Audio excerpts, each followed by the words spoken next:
Olá, o Câmara Aberta desta semana conversa com o idealizador do projeto Cidade Viva, o Sérgio Queiroz. Ele que também é procurador da Fazenda Nacional e escritor. Seu mais novo livro, lançado recentemente, é o Igrejas que Transformam o Brasil. Sérgio, seja muito bem-vindo ao nosso programa. Muito obrigado, muito obrigado. Tem muita conversa hoje. Tem muita coisa para falar. Pois é, você tem 2 livros já, né? A gente vai falar sobre o primeiro, mas primeiro vamos começar falando, Sérgio, sobre esse livro que você lançou agora em agosto, né? Qual que é o público desse livro?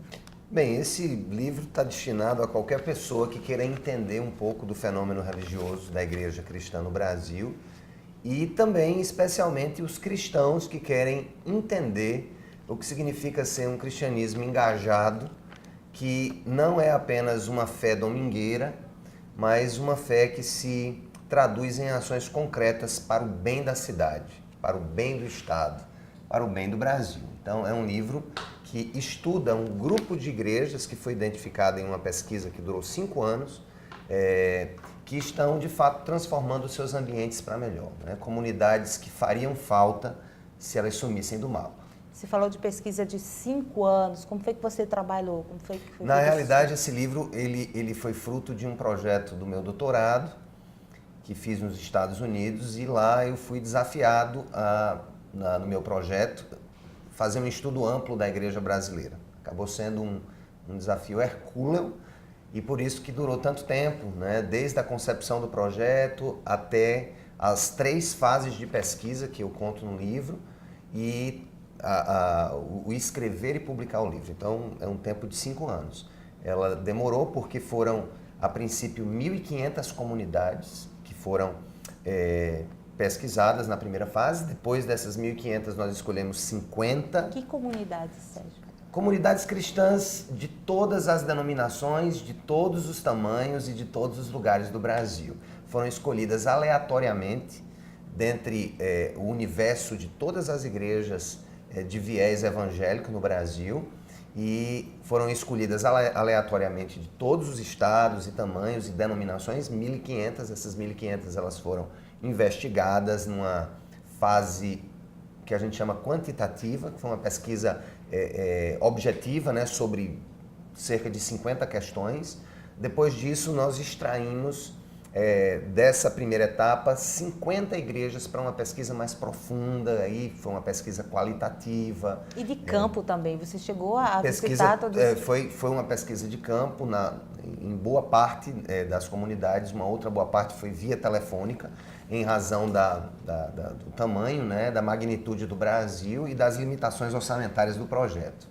Esse livro, ele é leitura obrigatória para líderes de igrejas, Sérgio? Olha, eu diria que esse livro, ele interessa, como eu disse no começo, ele interessa ao sociólogo, ele interessa ao cientista da religião, ele interessa ao político, ele interessa ao cristão engajado, ele interessa inclusive ao ateu. Eu ouso dizer isso porque às vezes se tem uma caricatura sobre o que é a igreja, e essa caricatura não é muito boa, porque é uma caricatura que decorre da presença midiática de alguns grupos, né, que às vezes focalizam, por exemplo, na questão da prosperidade, né, a teologia da prosperidade.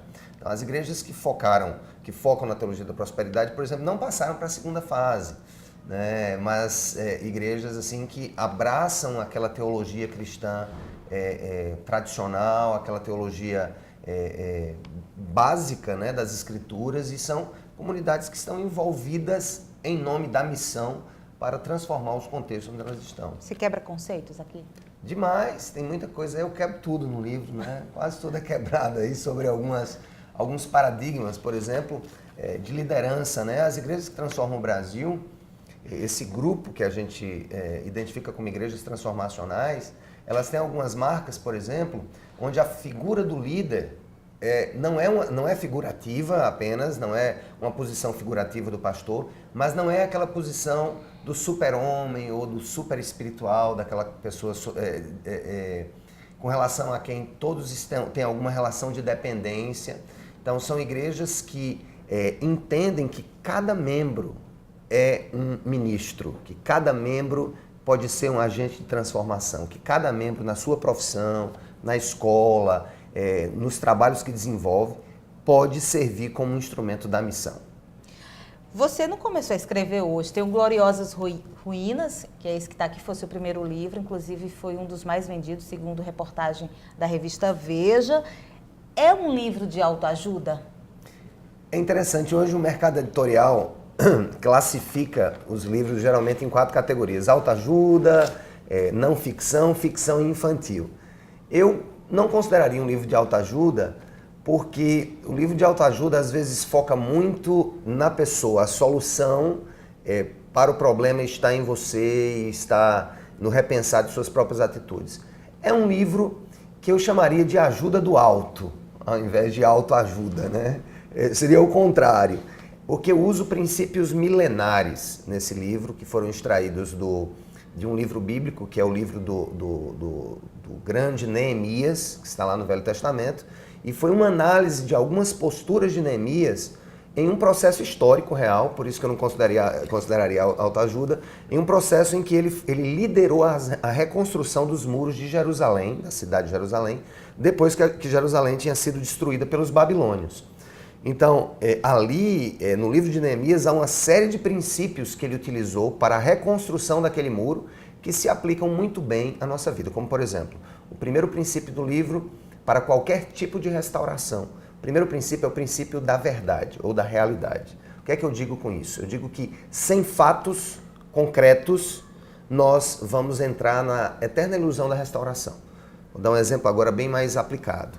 Qual é o caminho, por exemplo, para a restauração das drogas, né? De alguém que é adicto de drogas? O primeiro passo é ele entender a verdade sobre si mesmo, entender que ele está mergulhado num problema. Então, a negação do problema leva à postergação da solução. Então, eu começo com essa ideia, o princípio da realidade, depois o princípio da inquietação, depois o princípio da confissão, o princípio da solidariedade, que é a necessidade que a gente tem de, junto com outras pessoas, encontrar soluções para os nossos problemas. Então, é um livro bem interessante, é um livro que serve para adolescentes, jovens, adultos, cristãos ou não cristãos, porque é um livro... Quem busca uma mensagem reconfortante. Pois é, que está passando por um problema, uma crise no casamento, ou está passando por um problema na vida profissional, ou quer mudar o Brasil, né? Então, é um livro também que tem princípios que Neemias pegou uma nação falida, diga-se de passagem. E uma das coisas que Neemias faz quando chega em Jerusalém é que ele, como governador daquela província, né, ele foi estabelecido pelo rei Artaxerxes, que já era um rei persa. Na hora que ele chega naquela província, a primeira coisa que ele faz é cortar custos públicos. Ele corta todas as verbas que eram destinadas para o governador, as verbas de festas, de bebidas, de comidas, porque ele entendeu que o país estava quebrado. Eu chamo isso de princípio do amor, né, e da renúncia. É quando a gente renuncia a algo que talvez seja até nosso direito, mas que, se nós resolvermos renunciar, aquilo vai contribuir para uma restauração ampla de alguma coisa na nossa vida. Sérgio, o que te motiva a escrever? O que te motivou a escrever esses 2 livros? A começar pelo Gloriosas Ruínas, que foi seu primeiro livro e que foi um dos mais vendidos, como a gente falou no início, né, O que te motivou assim? Isso é interessante. Eu já escrevo artigos há muitos anos, né? Escrevi artigos semanais para jornais de grande circulação desde o ano de 2004. Então eu escrevi até 2009, 2010. E eu acho que o texto, às vezes o artigo que vai para o jornal, ele é efêmero, né? Porque ele passa, a revista também, escrevi muitos artigos para a revista. E no desejo de quê? Antes de mais nada, eu não queria escrever antes de ter um pouco mais de maturidade, para que eu não precise mudar de opinião, né? Então eu guardei muita coisa na cabeça, no coração, ainda tenho muita coisa guardada, muita coisa arquivada, de coisas que eu penso, coisas que eu escrevi esporadicamente, porque o livro, ele eterniza o pensamento do autor, né? E o livro, ele é um conjunto de experiências que você carrega na bolsa. Então, eu amo a leitura, amo ler livros, né? Só para você ter uma ideia, em julho desse ano, né, eu tirei férias e eu li pelo menos 20 livros em 35 dias. E eu digo, está na hora de escrever também alguma coisa, né? Está na hora de deixar alguma coisa para a liderança aqui da Cidade Viva, para os amigos. A ideia foi catalogar em livros, né, um pouco do meu pensamento, um pouco das experiências da Cidade Viva, para que se eternizem. Fora esses dois, há dois outros que eu fui coautor, que não estão aí, é Direito e Cristianismo, que é uma obra recente, publicada pela editora Betel de São Paulo, em que eu tenho um artigo mais técnico na área de meio ambiente e cristianismo. E também um livro que foi lançado, Uma Nova Reforma, é um livro que eu também sou articulista, que fala do que precisa mudar depois dos 500 anos, que esse ano é a comemoração, né, dos 500 anos da Reforma. Então, eu também fui participante. Então, acabou que saiu quase todas as obras num tempo só. Esse ano saíram 3 livros com a minha participação.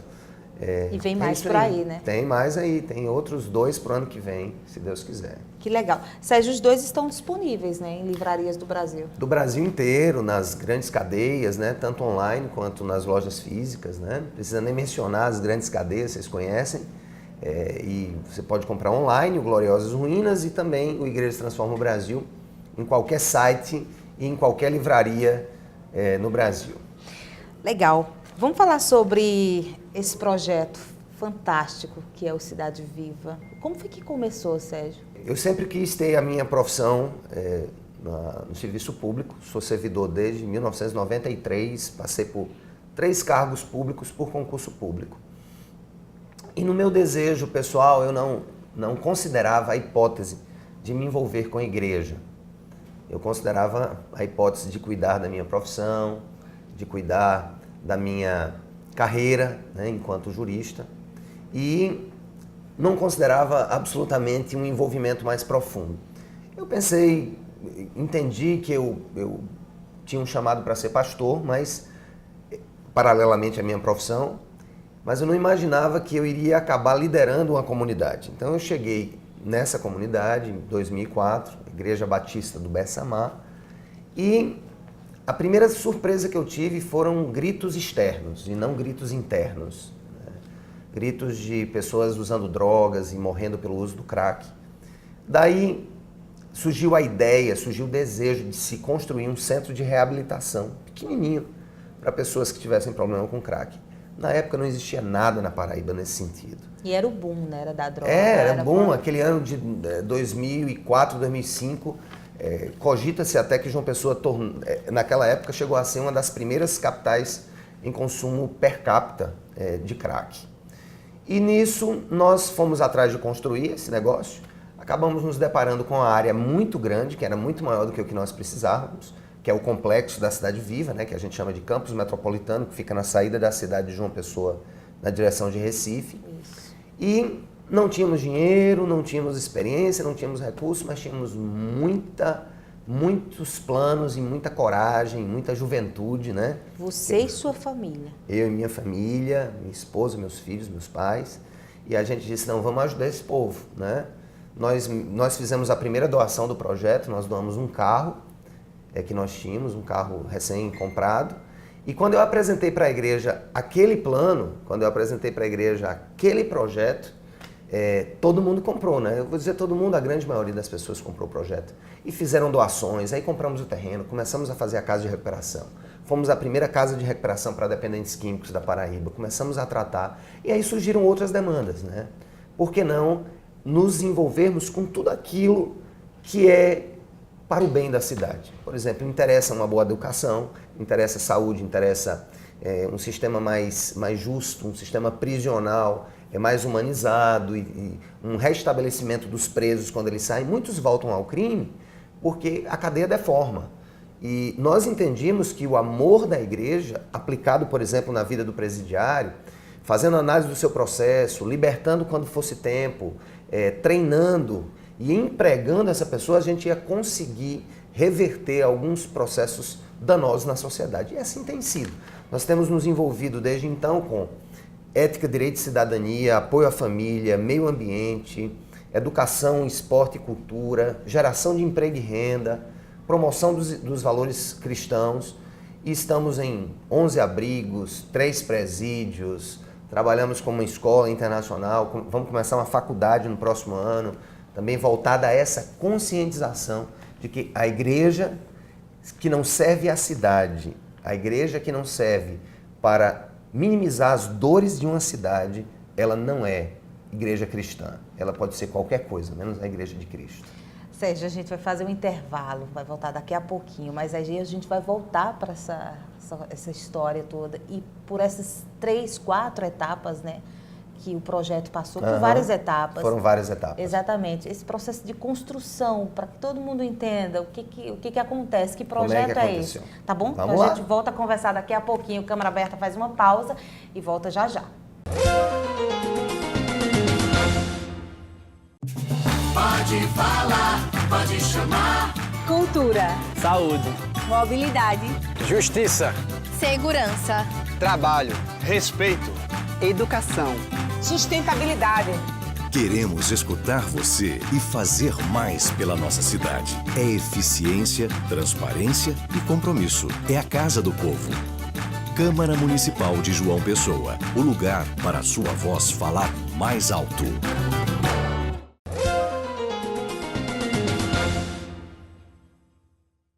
Câmara Aberta está de volta hoje conversando com o Sérgio Queiroz, ele que é procurador da Fazenda Nacional, é escritor e também o idealizador do projeto Cidade Viva. É esse o nosso assunto, inclusive. A gente interrompeu quando você estava falando do processo de construção, quando você pensou nesse projeto. As etapas, né? As etapas, exatamente. E me fala como é que foi até chegar ao que é hoje. Até chegar ao que é hoje. Essa escola... Nós estamos falando aí de um período de 13 anos, exatamente. Né? Estamos completando 13 anos de projeto Cidade Viva. São 15 anos da Igreja Batista do Bessamar, mas 13 anos do projeto. 13 anos da fundação que é ligada à igreja. Por que é um projeto? A gente chama projeto porque ainda tem muita coisa para ser feita. E na hora que você acha que algo está pronto e acabado, você para de sonhar. Então, a gente chama de projeto Cidade Viva ainda, porque tem muitas etapas a serem cumpridas. Né? Então, como é que começa? Começa com a casa de recuperação, a gente compra a terra depois de doações e depois de muito esforço, começamos a construir também com doações, começamos a receber dependentes químicos lá no campus metropolitano. Na área que nós receberam construímos. muitos? Recebemos, eu creio, eu não tenho esse número exatamente da Diretoria de Cuidado Comunitário, mas nós estimamos que passaram cerca de 500 homens por aqui, 500 usuários, entre 400 e 500. São homens que abandonam uma vida aqui. Às vezes abandonam a vida. Eles abandonaram, deixaram para se cuidar, para passar alguns meses, né, redimensionando a cabeça, redimensionando a vida. Com o apoio de toda uma equipe que vocês formaram. Toda uma equipe com médico, com psicólogo, com assistente social, com educadores, né, trabalhando com a família paralelamente, trabalhando com eles. E o ponto é o seguinte, esse tratamento acabou sendo quase que um ralo de despesas, porque quando uma pessoa chega num nível como esse, né, de vender tudo para comprar droga, o crack, são pessoas que já quebraram a família. Então nós praticamente pagávamos para cuidar das pessoas.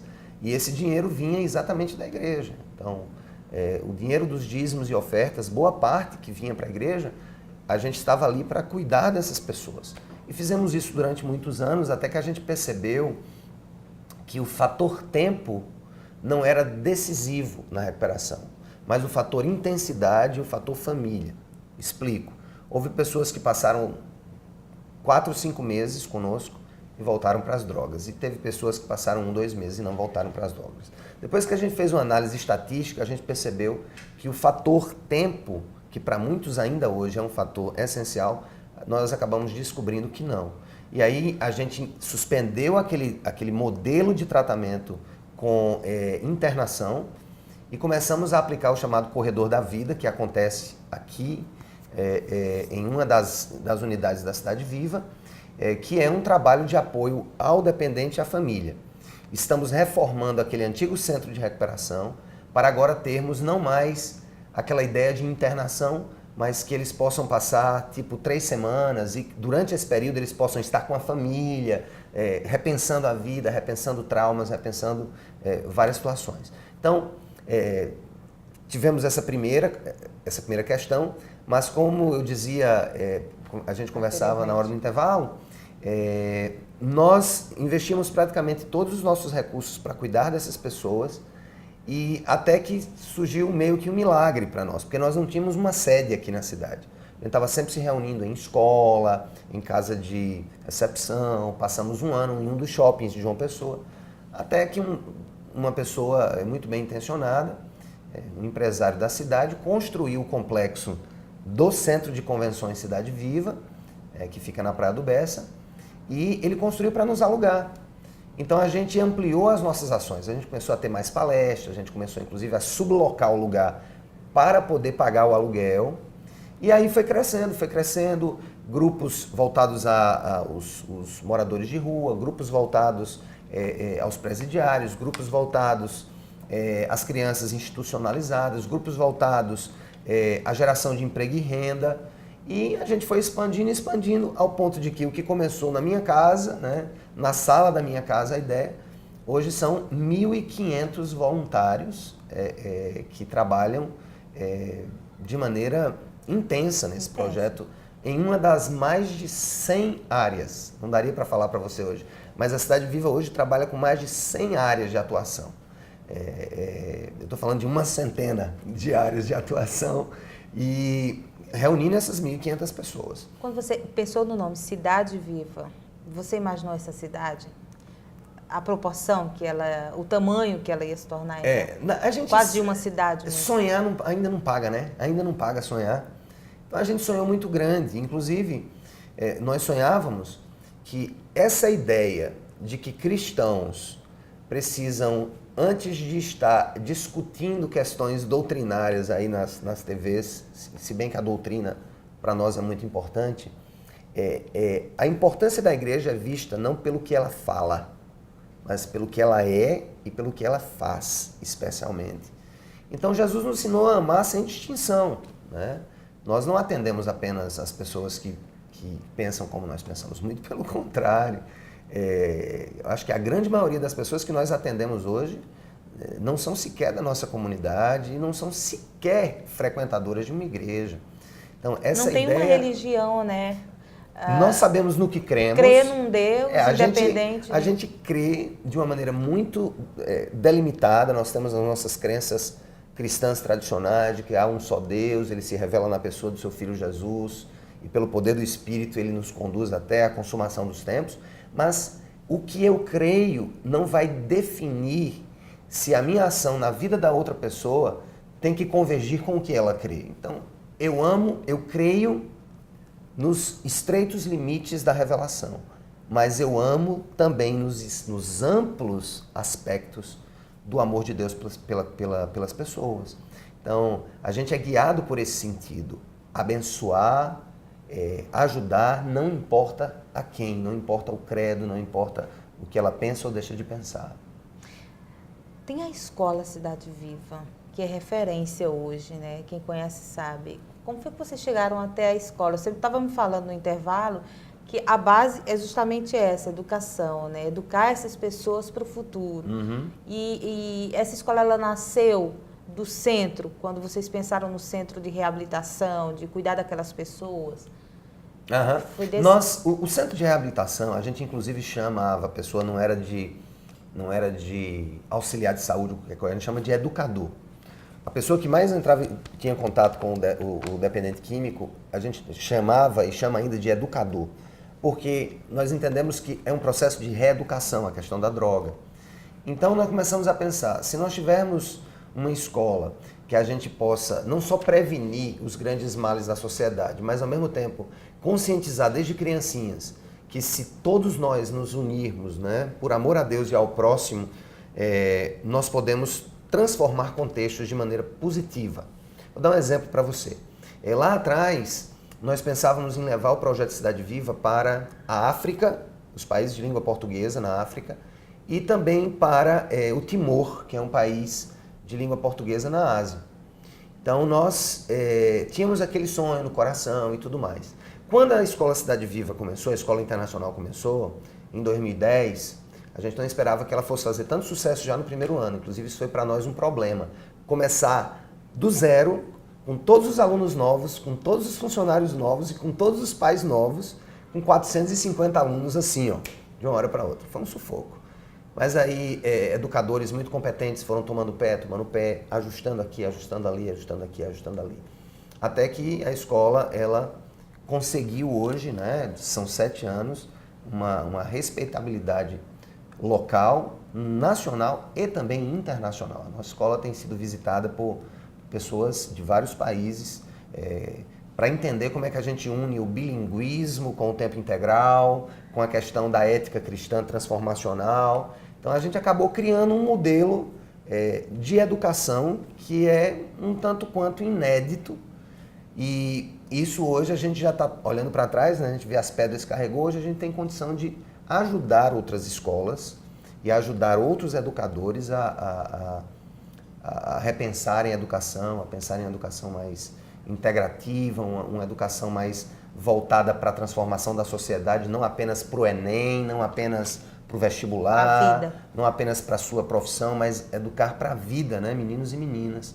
E aí o que acontece? A gente acaba que esse ano fui visitar Guiné-Bissau na África, é um país de língua portuguesa, e nós conhecemos uma escola muito pobre, como o país é um dos mais pobres do mundo. O PIB de Guiné-Bissau é 10 vezes menor do que o PIB da Paraíba, para vocês terem uma ideia. Paraíba é 10 vezes mais rica do que um país inteiro. E a escola e o nosso projeto educacional vai servir como um lugar de difusão para eles, de transferência de saberes e também de transferência de tecnologias, de doações. Então, a gente está começando, já colocou os pés na África, e o próximo passo é outros países da África, né, e poder fazer isso. O que foi mais desafiador ao longo desses anos? A escola, ajudar essas pessoas, montar o projeto, colocar em prática? Olha só, tem uma expressão em inglês que fala dos grandes empreendimentos, né, que a gente às vezes é colocado na vida, que eles dizem o seguinte: tem certas coisas que você tem que to build the bridge as you walk on it. Construir a ponte à medida que você está andando sobre ela. Imagina a loucura. Você vai construindo a ponte, você vai andando e construindo a ponte. Eu acho que a maior dificuldade nossa foi não ter modelos transferíveis. Então, praticamente tudo que a gente fez e tudo que a gente faz, a gente teve que sair unindo peças. Não é que o que a gente faz é tudo do zero, inovação completa. Não é isso. Pelo contrário, a gente foi buscar humildemente em vários lugares do mundo, né?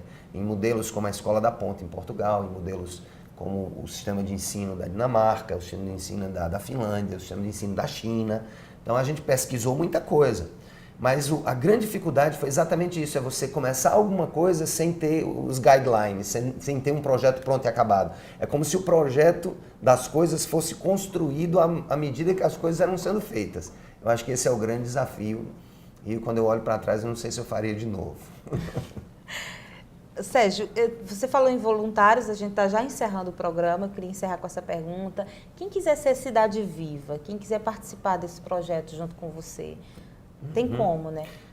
Lógico, primeira coisa, o voluntariado na Cidade Viva, ele é aberto para qualquer pessoa, tá?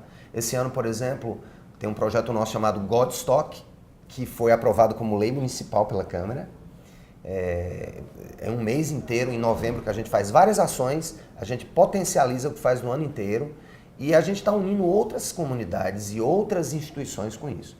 Esse ano, por exemplo, segundo a última informação, para esse ano nós já temos 58 comunidades no Brasil, se eu não me engano. Posso estar enganado, mas é em torno disso, 58 comunidades em, se eu não me engano, 10 estados que estão... a gente está fomentando essa ideia da transformação da cidade, do bem para a cidade. Então, para que você se envolva, você não precisa ser Cidade Viva, você não precisa pensar no que a gente pensa. Mas se você quer ajudar em qualquer área, como médico, como professor, como pedreiro, como, enfim, evangelista, como apoiador, como mentor, você entra em contato com o pessoal da nossa equipe, e-mail cidadeviva@cidadeviva.org ou e-mail voluntário@cidadeviva.org, voluntário@cidadeviva.org. Inclusive vem aí o Godstock nesse ano e você pode ingressar, né, em uma das áreas. Nós vamos divulgar o site em breve, mostrando em quantas áreas você pode se envolver. É isso aí. Muito bom. Então, agradeço. Você é uma pessoa iluminada. cheio de energia, a gente sente aqui nessa conversa. O Câmara Aberta vai ficando por aqui, mas se você quiser rever essa e outras edições do nosso programa, é só acessar o nosso canal no YouTube ou então o nosso site cmjp.pb.gov.br. Lá tem todas as informações sobre os nossos programas. Até a próxima.